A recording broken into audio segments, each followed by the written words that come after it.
Hello everyone! Welcome to my channel, Bluish Aqua. This time, I'm going to show you how I do my tinola. I'm going to cook tinolang bangus this time. This is my way of making my tinola. Okay? So, I have already boiled water and it's already boiling. And I am going to put the ginger. Then, the tomatoes.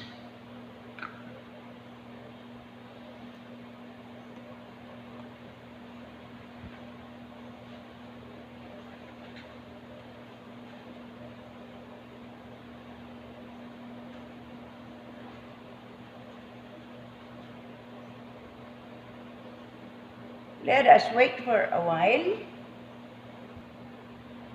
Then, I'll put the lemongrass.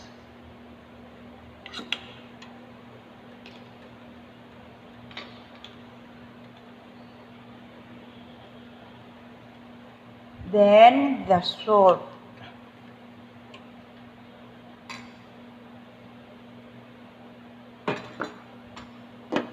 We will let it boil first for some, we will wait for some more minutes.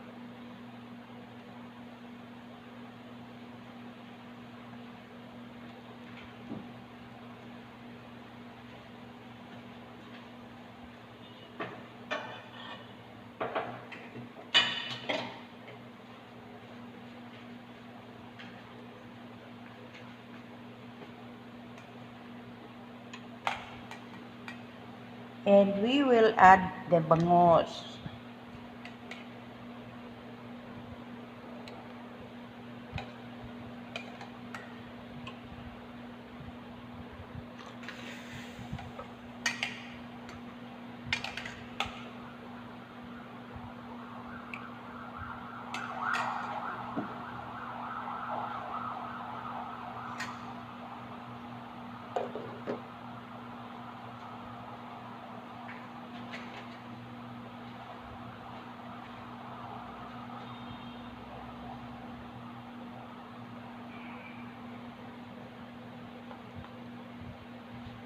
We will add the bell pepper.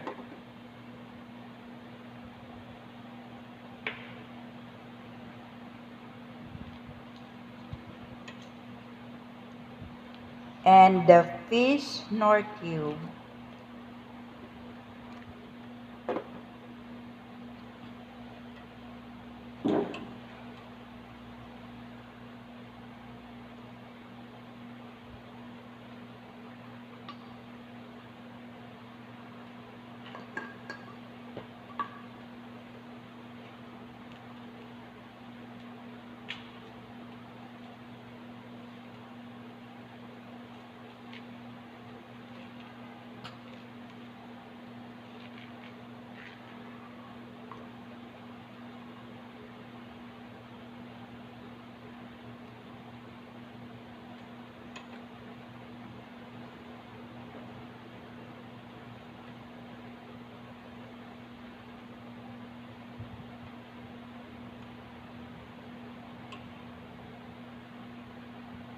It's nice to have tinola, guys, especially when the weather is cold.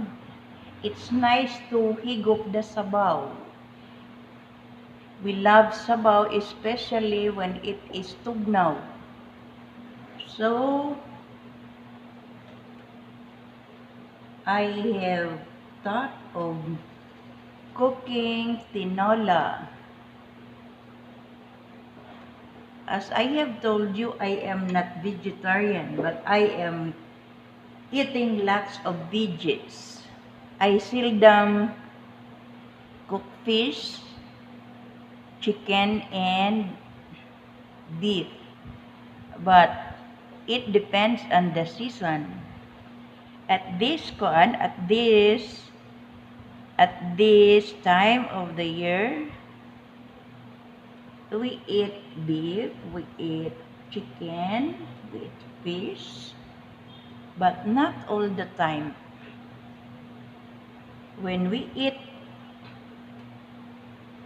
when we eat flesh foods, be sure that we will eat also plenty of fruits and vegetables. Because did you observe or have you observed that when you always eat flesh foods, meaning seafoods, fish, na meat, your defecation or yung pagpapalabas ng dumi sa inyong katawan ay ang hirap kaya. Mahirap magbawas, di ba? Ay, parang kumakapit-kapit talaga sa kaloob-looban natin ang mga waste. Pero guys, if you have experienced eating veggies, always eating veggies, yung food na kinakain natin, after digestion, lumalabas talaga yun. Para sa akin, kapag hindi ako maka-defecate once a day, sumasakit kaya ang ulo ko. Why it is why the head is aching? That is because of the poison that was not eliminated. Waste supposed to be discarded right away. But when it will stay long in our body, it will become poison. So, fibers that are from fruits and vegetables will be a lot of help for each one of us. For each one of us, so that waste will be eliminated from our body. Fibers acts as broom. It will sweep our intestines so that the waste matters will get out of our body. That is why. So, when you are inside the CR, you will not be having hard time. You will just sit and it will come out. But if you are not fond of eating fruits and vegetables, it would be a hard labor. I tell you. So, be sure to eat plenty of veggies and vegetables so that your Christmas will be merry. Tingnan natin. Nagbo-boil na.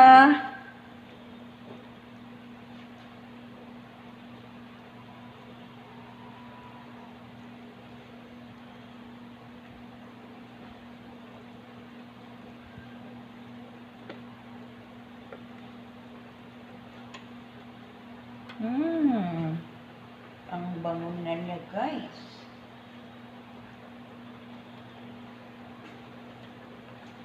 Pero siguraduhin nating lutong-luto yan.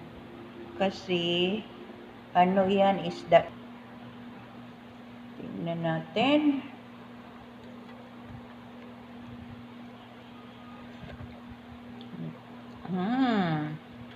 Sarap na niya, guys.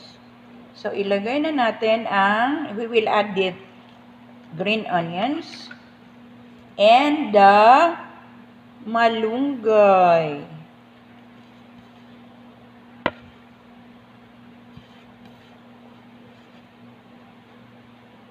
The superfood.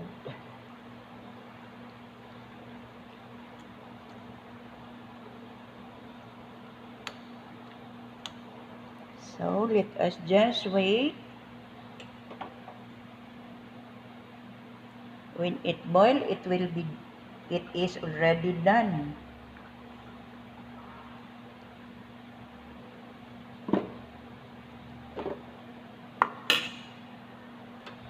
So mga friends, sa panahong ito, maraming celebrations, and you are eating a lot of sweets and meat. Please do remember also to eat fruits and vegetables so that your body will not be having hard time. Be conscious of your health because you might be enjoying now, but later you will be suffering. So I guess this is already done.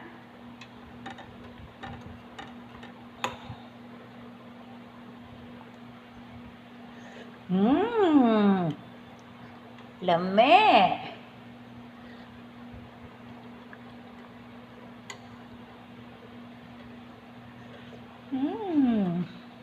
Tamang-tama sa malamig na panahon, sabaw na sabaw.